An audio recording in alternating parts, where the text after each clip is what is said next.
আরে সকাল সকাল বড়বাবু বিট নিয়ে চলে এসছে, কি করি, চলো বিটের লাল লাল লুচি হয়ে যাক। তার জন্য একটা গোটা বিটকে দেখো এভাবে ছাড়িয়ে তার সাথে একটা গোটা আলু সিদ্ধ দিয়ে দিয়েছি, তার সাথে দিয়ে দিলাম দুটো চিড়ে রাখা কাঁচা লঙ্কা। ভালো করে কিন্তু সিদ্ধ করতে হবে, কারণ বিট কিন্তু আমার মতোই ঢিট বস।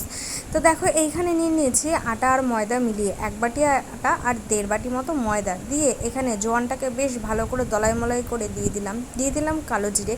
এতে কিন্তু ফ্লেভারটা বেশ ভালোই আসে। তার মধ্যে দিতে হবে নুন, নুন ছাড়া তো কোনো রান্নারই স্বাদই পাওয়া যাবে না।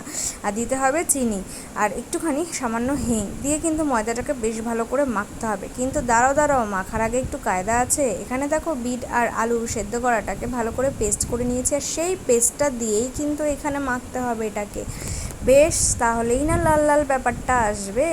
হ্যাঁ, দেখো এখানে ভালো করে মেখে নিয়েছি। ময়মটা কিন্তু খুব সুন্দর করে দিতে হবে। আর মানে মাখতে গিয়ে দেখো কালারটা এসেছে কি সুন্দর। এইটা যদি তোমরা একদম পানের মতো করে বেলে যদি বরকে খাওয়াও, মনে করবে তোমার হৃদয়টাকেই নিয়ে বেলে খাইয়ে দিয়েছো। যাই হোক, দেখো ফুলেছেও বেশ সুন্দর, তার মানে ময়মটা কিন্তু ভালোই হয়েছিল। আর খেতেও কিন্তু ভীষণ টেস্টি হয়েছিল। আমি এটা আলুর দম দিয়ে সার্ভ করেছিলাম, তোমরা কিন্তু চাইলে যে কোনো কিছু দিয়ে সার্ভ করতে পারো। আমার বর কিন্তু খেয়ে ভীষণ প্রশংসা করেছিল, আর আমার শ্বশুর খেয়েও বলছিল যে আরে এটা কিভাবে বানালে। আর আমার ছেলে তো চেটে পুটে সাফা। তো টাটা, নেক্সট ব্লগে দেখা হচ্ছে।